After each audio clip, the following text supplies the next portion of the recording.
luck. Top 6 answers are on the board. Here's the question. Minsan, umiiyak ang bata dahil may pumasok na blank sa kanyang tenga. Tiapi. Alikabok. Pumasok na alikabok sa tenga. Eh, nandyan ba yan? Alikabok.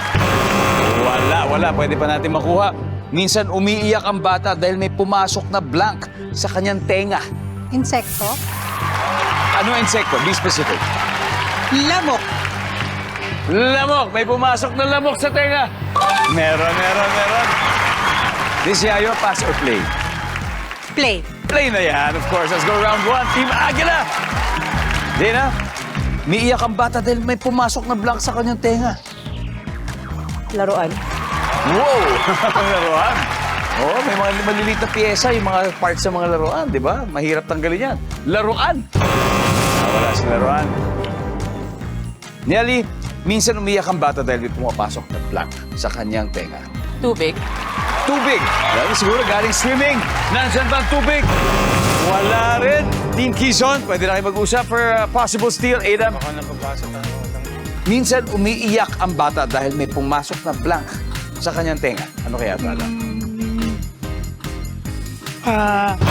Sayang. Naku, nabutan tayo. Di bale.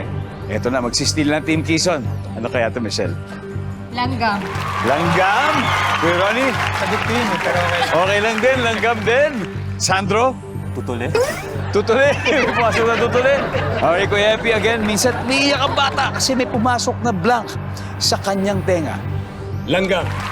Langgam. Na-experience nyo na ba yun? May pumasok na langgam. Di ba, kinagat pa ako. Di ba? Masakit yan. Mas mahirap matanggal. Baka hindi na nga lumabas. Nandyan ba ang langgam para makuha ang round na ito? We'll see. Survey says... Top answer. Oh! Marami pa tayong hindi nakukuha. Tignan natin. Isa-isayin natin. Number 6. Gamo-gamo. Number 5. Langaw. Number 4. Puto. Kaya garapata. And finally, number 2. Iyan ang marami. Puro insekto talaga.